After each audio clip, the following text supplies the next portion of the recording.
Hello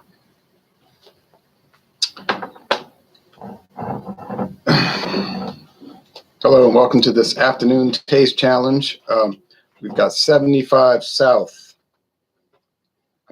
whiskey bottled by the Founders Company in Louisville, Kentucky. There's no website for this actual product, but according to the trademark information and from just shopping, it's a private label brand for super value store chains such as Super Value, Albertsons, Jewel Osco, Amigos, United States Supermarkets, etc.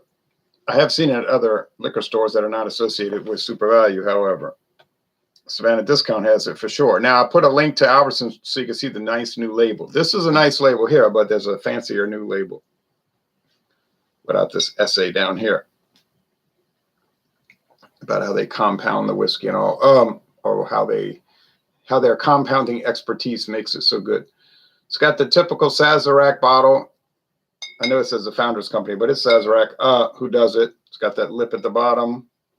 It's got the pits and the bubbles in it. It's almost like the glass is hand blown, but it isn't. I'm going to do this for next Wednesday. I have some days I'm going to have to make up. I know, so I may as well do it ahead of time instead of trying to catch up later. The competitor, really, I have it backwards. This is the competitor. Sorry about that. This is the main one. Bankers Club American Blended Whiskey, bottled in New Jersey by Laird's in Scobeyville, New Jersey, by Laird Company, the makers of the famous Laird Applejack. This morning I did Bankers Club against Old Thompson, another brand that has come under the Sazerac umbrella because Sazerac owns Glenmore, and Glenmore started Old Thompson, and they still bottle it. But I couldn't tell them apart. Old Thompson, 75, the Bankers Club, it was like, I thought it was slightly different, but then I had them mixed up. So as far as the quality, it was even. Even taste, enjoyment level, which was not super high, but it did exist. Everything was even, and the price, they were both $13.99 for the handle bottle.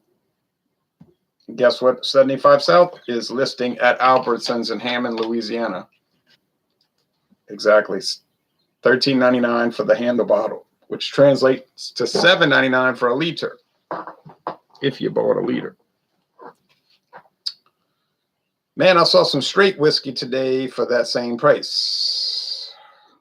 I saw T.W. Samuel's white label, the straight bourbon whiskey. Now, I've got the blended. We get the blended in Louisiana, but I went on a trip to Pascagoula, Mississippi today, met up with Jean-Pierre, the beverage ramble. We had a good time, and it was mostly a morning trip.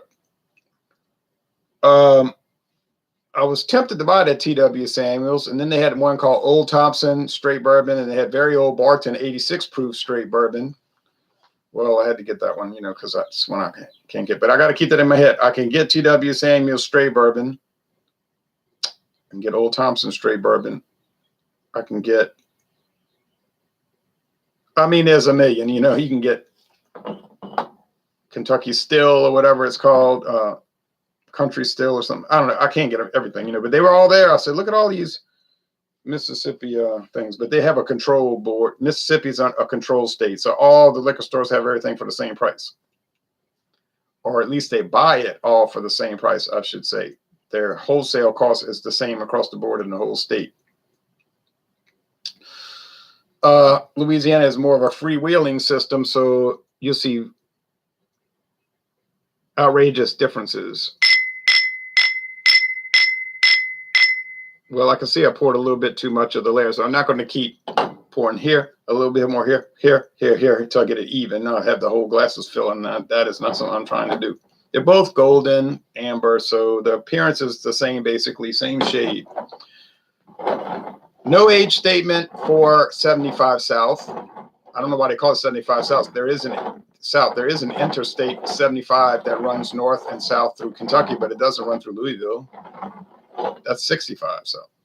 So I don't understand. And it doesn't run through Frankfurt, where Buffalo Trace is. That's where most of the Sazerac operations are done. Buffalo Trace and in New Orleans. Let's see, 75 south. Runs through Covington, Kentucky, which is south of Cincinnati, Lexington, and some little towns. I don't know. Maybe they're trying to evoke the like horse racing, bluegrass country or something. Who knows what they come up with some of these names. Bankers Club, same thing. Why would they call it Bankers Club? How many bankers have a meeting at a club and drank Bankers Club? Introduced in 1969, aged 3 years. There's a website listing on Laird Company. I posted it. So Bankers Club, aged 3 years, at an 80-20 blend ratio, 80% grain neutral spirits, 20% straight whiskey. 75 south, don't know what the ratio is, but it's most assuredly, but I can't be sure, but it probably is. I mean, if you wanted to put money on it, your good bet would be 80-20, and it's a good bet is age 3 years. Got it? No, age 4 years. You'd be wrong. You'd lose. Has to be aged at least 4 years, the straight bourbon, because there is no age statement. And if there's no age statement, the law says it has to be aged at least 4 years. And the Old Thompson had no age statement, 4 years, but it didn't make a difference from what I could tell. Daryl Macias, hello. Hey, Ronald, cheers. Cheers to you, Daryl. So here we go. I bought some things. I bought that very old Barton.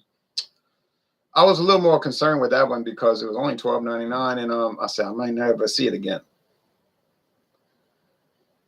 And that's coming from Buffalo, Barton 1792 Distillery. Barton 1792 Distillery in Bardstown, Kentucky. But Buffalo Trace makes it also. I mean, it's owned by the same man, William Goldring. He owns Glenmore, Barton 1792, and Buffalo Trace.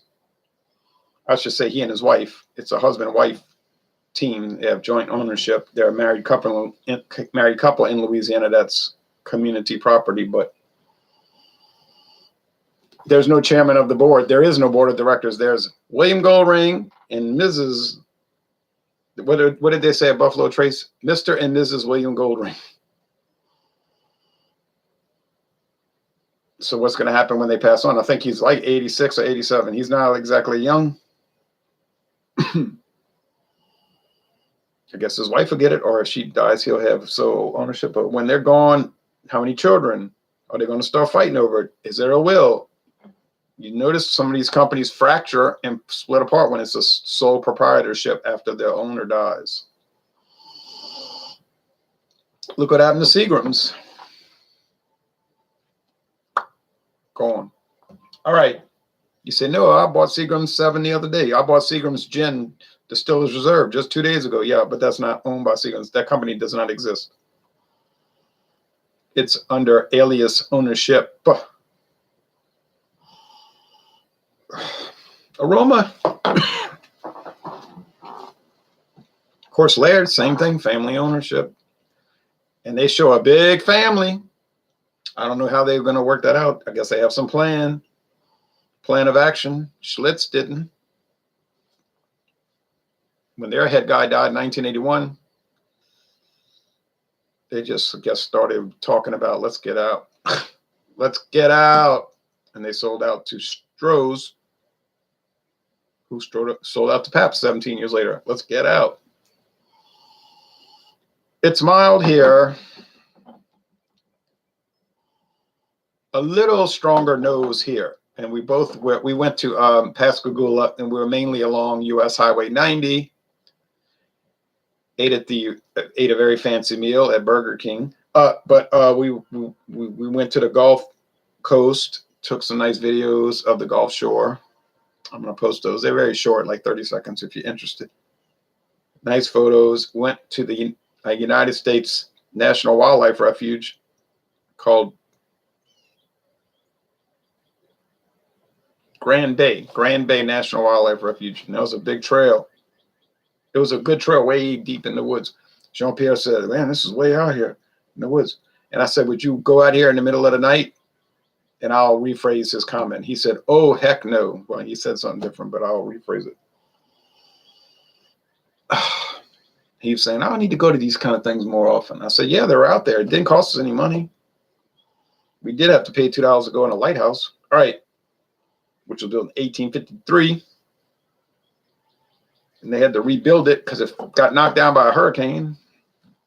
Hello, Ron. Inman says, I just saw the old video Dr. Dave posted today about Carlsberg a few hours ago. I know he will say things to stir things up, but I have to say I disagree with some of his facts.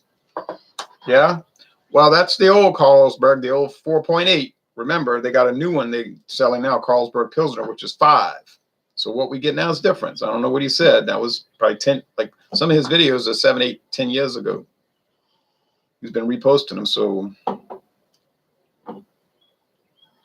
okay. So aroma is like corn fermented and then distilled corn. It's like corn liquor. So you know what maize or corn smells like? You got it. You got it, man. Taste.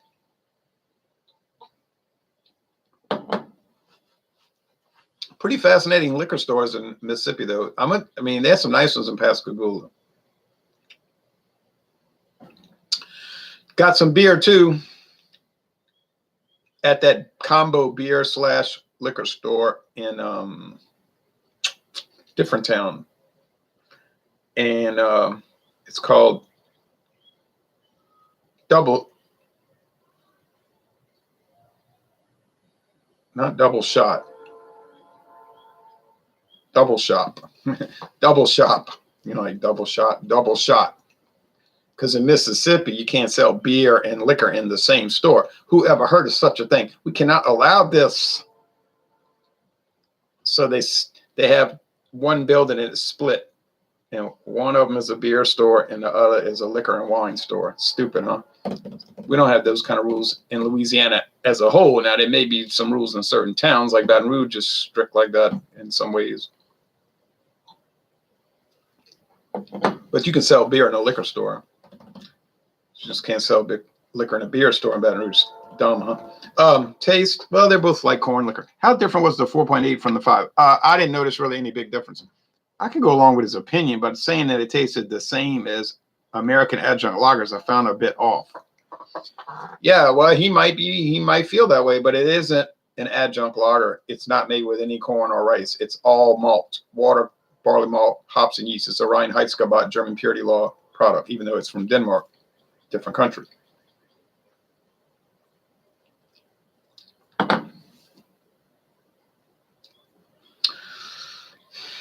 This is mild, mellow, kind of bland corn whiskey. You say, no, it's made with bourbon. It's made with bourbon. Well, you know, bourbon is mostly corn. By law, it must be. If there's any rye in this, or any wheat, or any barley, malt whiskey, I mean, we talking about, I bet you not 5% if you combined all three. It might be 2% blended sherry. It's probably 90% corn, so that's 92%, 8% other things. See, I don't even think it's that. But I don't know. It just tastes like corn, you know. A little wood, a little charred oak, but we talking about a little bitty bit. I was looking for Ballantine just to see what their price point was, but they didn't have any. Went to 3 liquor stores, and none of them had Ballantine. I say, well, too bad. I know where I can get it. I can get it at Total Wine and More, but you got to buy the big handle bottle only. It was $27, $27.99. Mathern's got it for $34. I guess I'll pay the $27, huh? The $28 instead of the $35. I mean to say, minus a penny.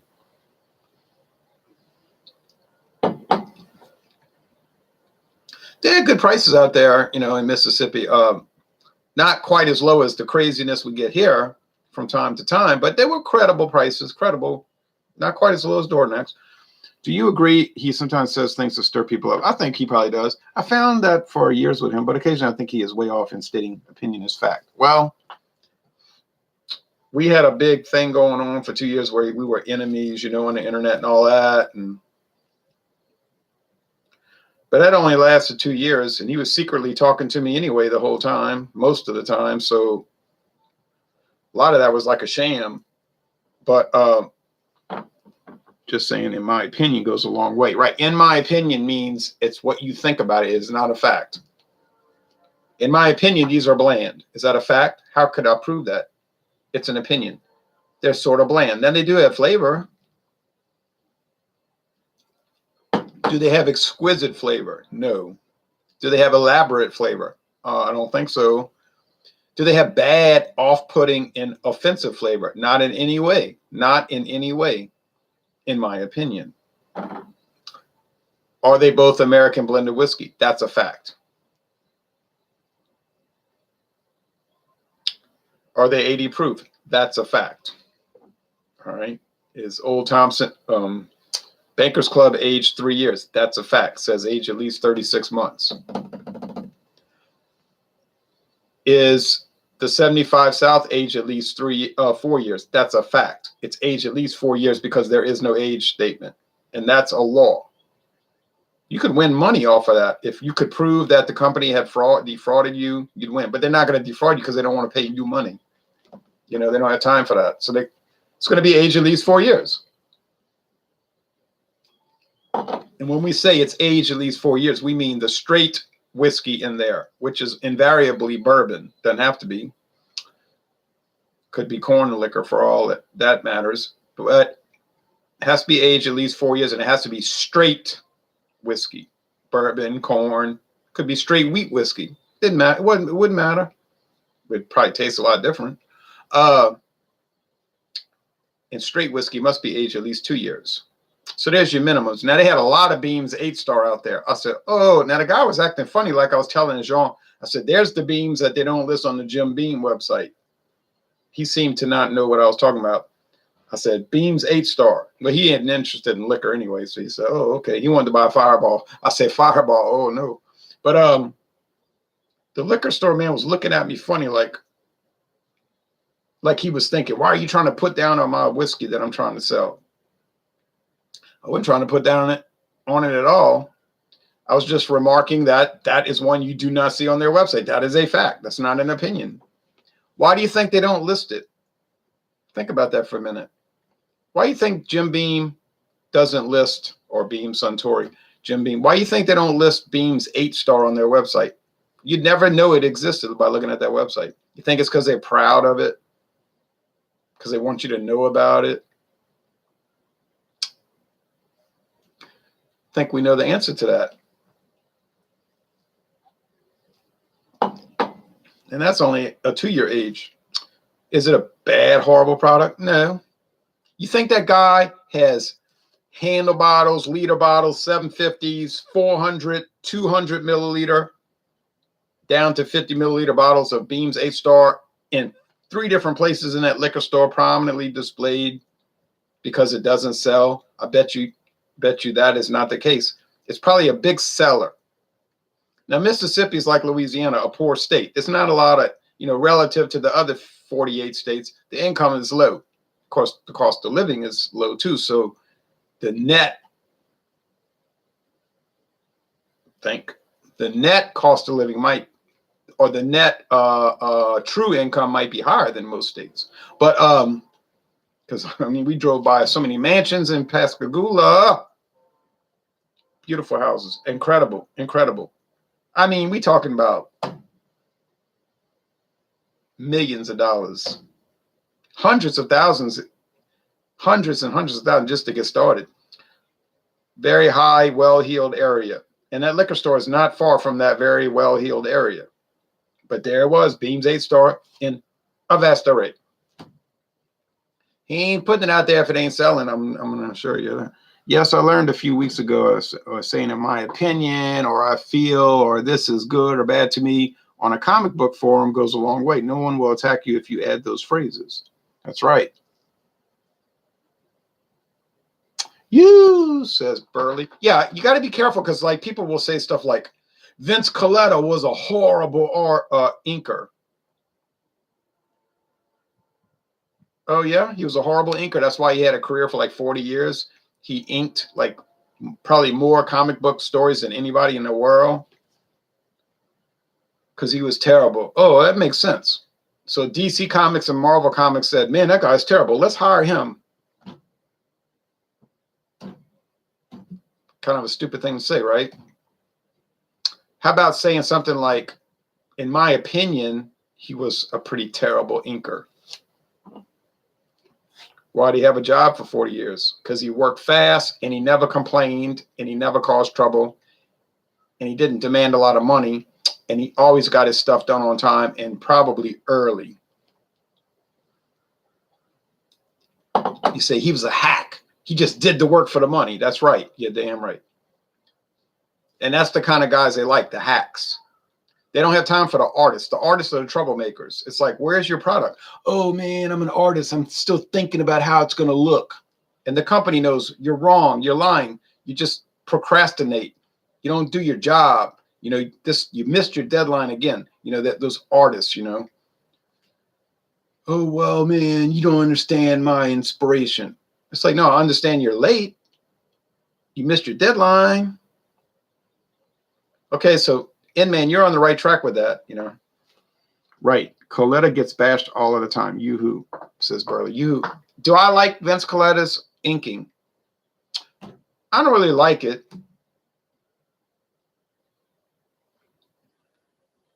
I don't necessarily hate it. All right. But I don't like it. All right. I don't like it. But it's like what you say, serviceable. It's like what I'm drinking right now. Hold on a second. I know who it is. Oh, I was wrong. It's somebody else. Hello? I'm going to call you back because I'm doing a live thing right now, but I won't be long. Okay. Kentucky Deluxe. It's kind of like what I was just talking about on the Hangout. It's serviceable.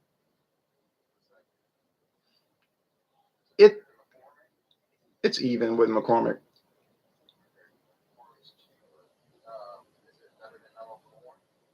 No, oh no, no way. Of those three, easily the best. Easily the best. Right. Yeah. All right. Okay. All right. Bye. Interesting that I got a phone call about what I was just talking about. David Garlipe, you know, he does a lot of videos with me. He says I don't know where he's calling from, but I'm curious where he's calling from because he wanted to know if Kentucky Deluxe. Well, I don't see Kentucky Deluxe around here too much. It's got me a little confused. So he said, "Is Kentucky Deluxe good?" That's what you're talking about, man. It's serviceable. I said it's serviceable.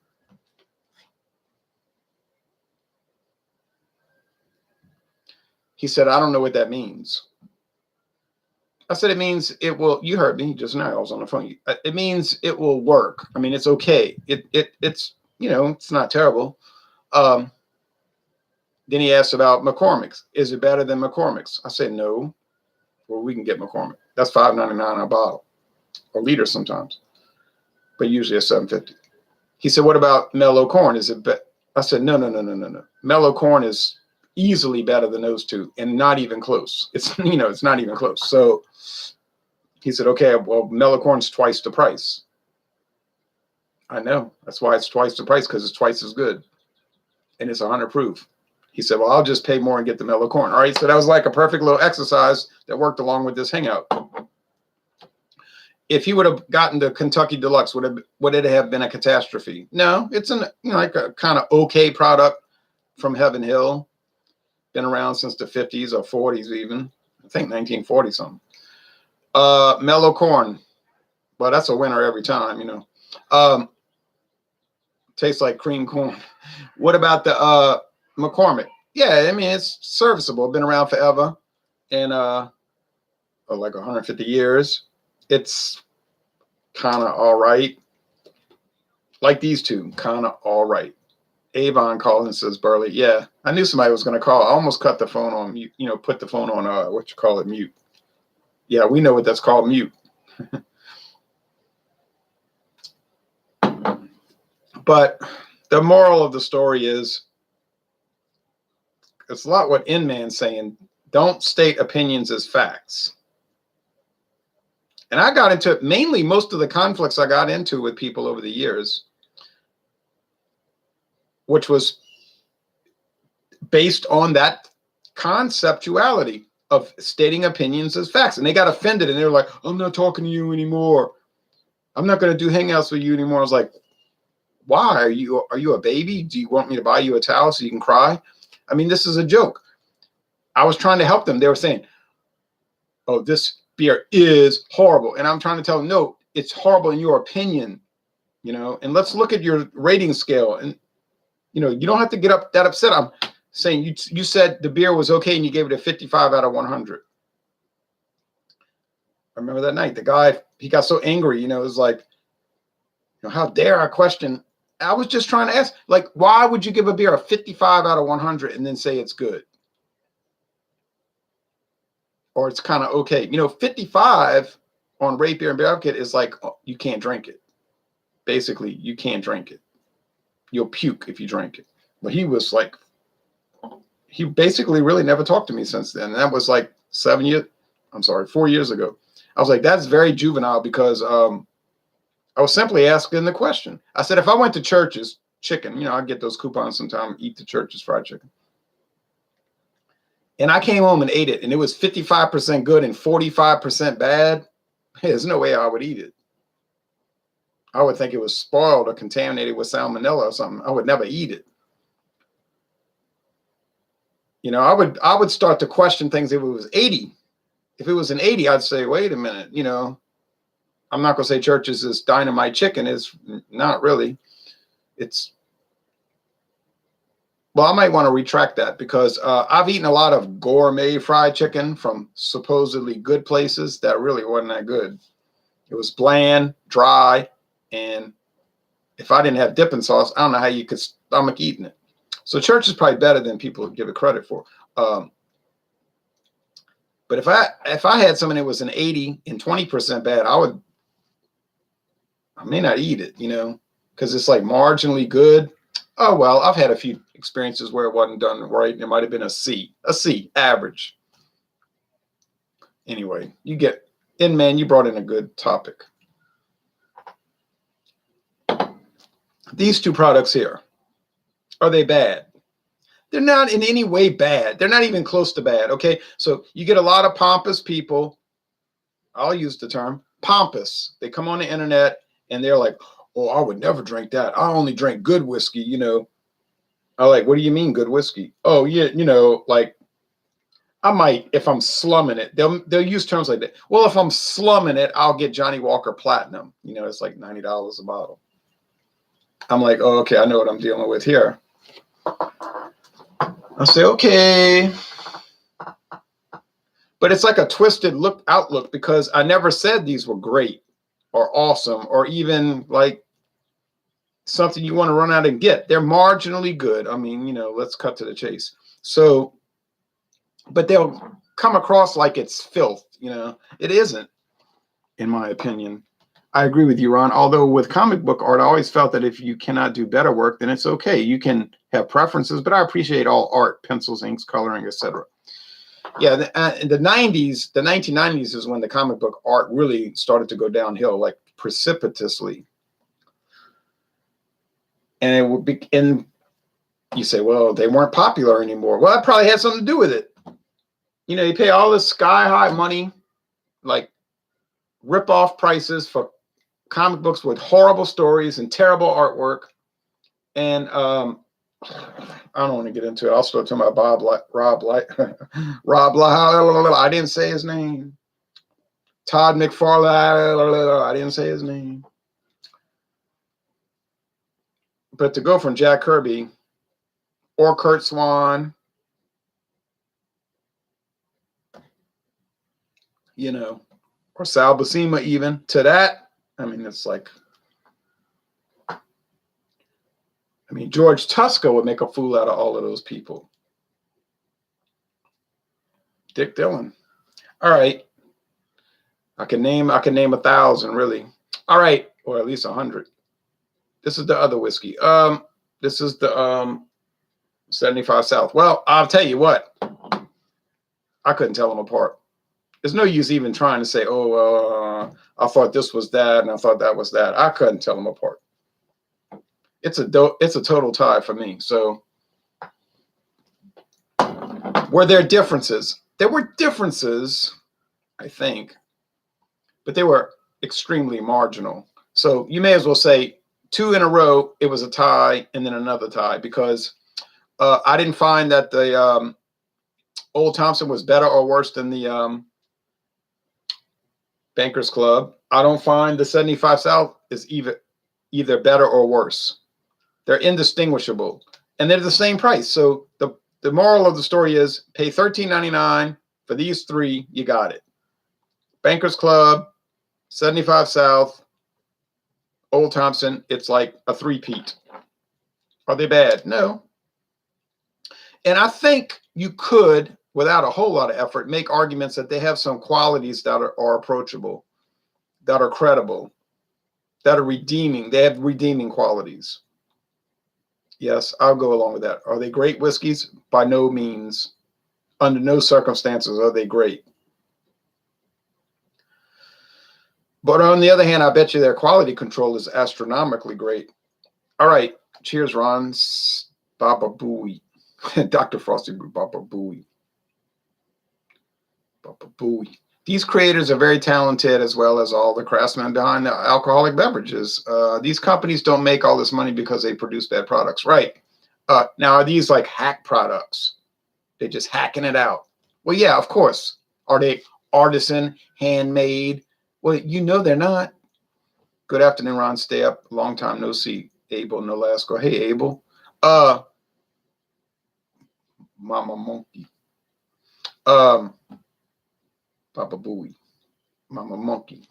Anyway, I'm going to call him back. That's it. There's nothing really more to say. Now, tomorrow, the Sunday, this will be Sunday for Sunday, not a preemptive strike, but Sunday for Sunday, we're going to do Bankers Club versus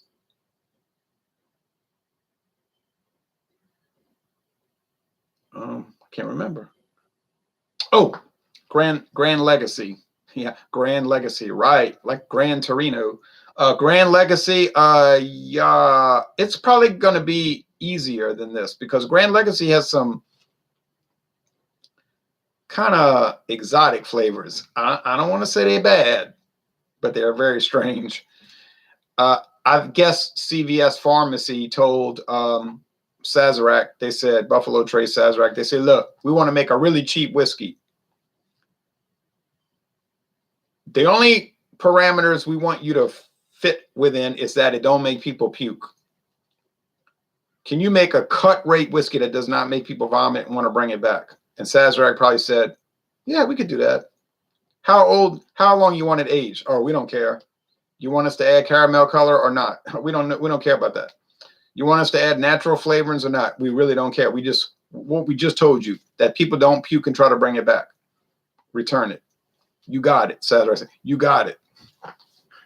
So if you ever buy Grand Legacy, you're going to think, well, this is no kind of legacy, and it certainly is not grand or grand like a Grand Torino. Oh my goodness, that is a bizarre product. It's fun in a way, though. You know what I mean? Like, some things are so bad they're good. It isn't actually bad. It's just strange. Good afternoon. Oh, are you excited for the Arrogant Bastard whiskey? No, I'm not excited, because I'll probably never get to it. But I mean, I'm not opposed to it. Now, if it's too bad we don't have more time, because I was going to show y'all some of the crazy beers that I bought, but you probably don't want to see them anyway. But if you do want to see them, I'll give you a 10 count, and then we out. 10, 9, 8, 7. Hey, Ron, hope you're having a great day. Having a 500 milliliter Grolsch been cutting back lately. 500 milliliters is cutting back. Okay, Grolsch, great product. I still want to try the Grolsch Cannon. 3, 11% Grolsch Cannon. 2, 1. Well, that's it. You don't get. It's only 1 though. Oh, right. You're only drinking 1. Right. I get that. I get that. I got it. I feel you. I feel you, as they say on the streets in 1999, 2001. All right. Take care, everybody. We'll be back tomorrow morning, God willing.